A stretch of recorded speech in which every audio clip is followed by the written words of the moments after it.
SIR এর প্রথম পর্যায় শেষ, এবার দ্বিতীয় পর্যায় শুরু হতে চলেছে। কারণ রাত পোহালেই 16ই ডিসেম্বর মানেই খসড়া ভোটার তালিকা প্রকাশ করা হবে জাতীয় নির্বাচন কমিশনের তরফ থেকে। এবং ইতিমধ্যেই সবার মধ্যে এইরকম একটা কোথাও গিয়ে ভাবনা চিন্তা একটা রয়েছে, কোথাও একটু হলেও টেনশন রয়েছে, আমার নামটা থাকছে তো, কার নাম বাদ যাচ্ছে, যেন রাত পোহালেই পরীক্ষার রেজাল্ট বেরোতে চলেছে। এবার বিস্তারিতভাবে আমরা দেখাবো সেই রিপোর্ট, যেখানে জানতে পারবেন যে কতজনের নাম বাদ যাচ্ছে, কার কার নাম থাকছে, কার কিভাবে কি হচ্ছে, সমস্তটা বিস্তারিত রিপোর্টে।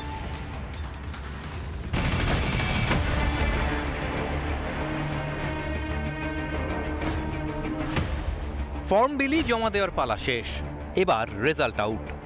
মঙ্গলবার বাংলার খসড়া ভোটার তালিকা প্রকাশ। সোমবার থেকেই খসড়া তালিকা দেখতে পাচ্ছেন বিএলওরা।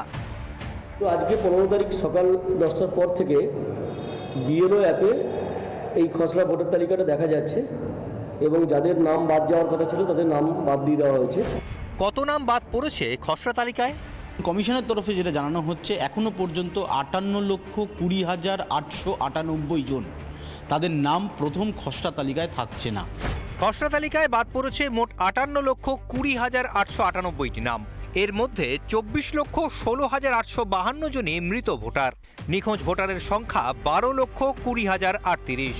স্থানান্তরিত ভোটার 19,88,076। ভুয়ো ভোটার 1,38,328। আর অন্যান্য কারণে বাদ পড়েছে 57,604 জনের নাম। নাম বাতিল নিয়ে তৃণমূলকে খোঁচা বিজেপির। এই প্রথম পর্যায়ে যে 58-59 লক্ষ নাম বাদ যেতে চলেছে, এটাতেই শাসক কাবু হয়ে গেছে। এরপরে তো অনেক, আমার বিশ্বাস, বাংলাদেশি অবৈধ অনুপ্রবেশকারী, বিশেষ করে মুসলিম, প্রচুর নাম বাদ যাবে। খসড়া তালিকাতেই বাদ 58 লক্ষেরও বেশি নাম, আর তাতেই ঘুম উড়েছে তৃণমূলের। এরপর রয়েছে শুনানি পর্ব। আরও ভুয়ো ভোটারের হদিশ কি মিলবে? 26-এর আগে এতেই কি ঘুম উড়ছে শাসক দল তৃণমূল কংগ্রেসের? রিপাবলিক বাংলা। নানা ধরনের কন্টেন্ট দেখার জন্য লাইক করুন, শেয়ার করুন আমাদের ফেসবুক পেজ, সাবস্ক্রাইব করুন আমাদের ইউটিউব চ্যানেল।